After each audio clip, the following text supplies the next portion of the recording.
As you watch this video, think about the structure and function of cartilage and bone.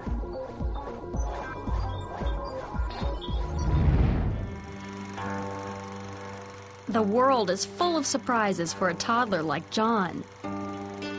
His weight has tripled in the year since he was born. He's standing on his own, and he's learning how to perform many physical tasks that were impossible only a few months ago.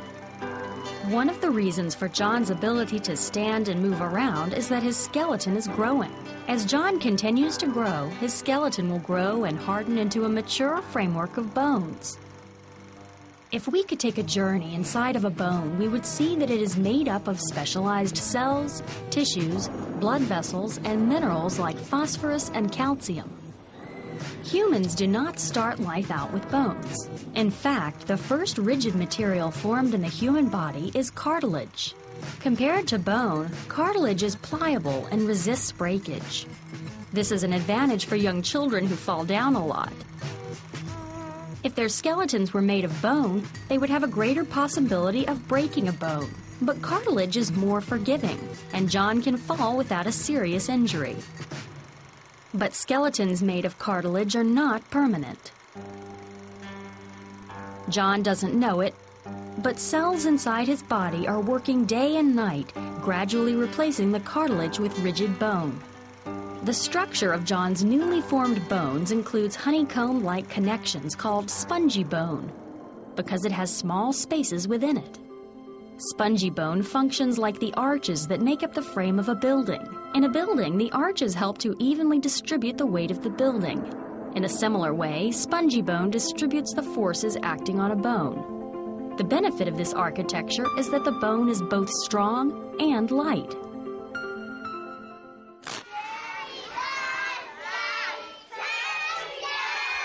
Flash forward a few years. John's toddler days are behind him. He is 5 years old today.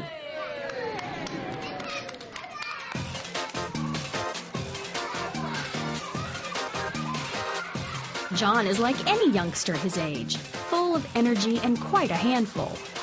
Now, each bone from his head to his toes is covered by a tough membrane, and there is a hard, compact layer of tissue just under this membrane.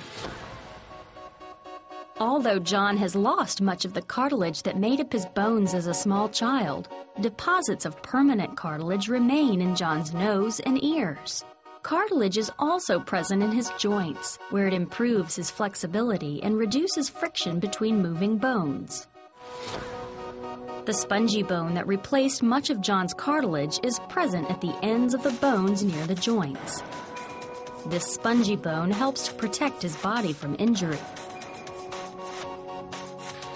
A great leap in the air is easy enough for an energetic young boy like John. Coming down is another story.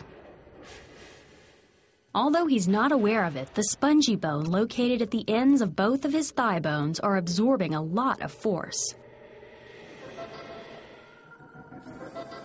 As he lands, the force of his landing is redirected through a network of arches inside the spongy bone. This redirection of force enables John's bones to withstand impact and prevents his bones from breaking when he lands. As John continues to grow, so do his bones.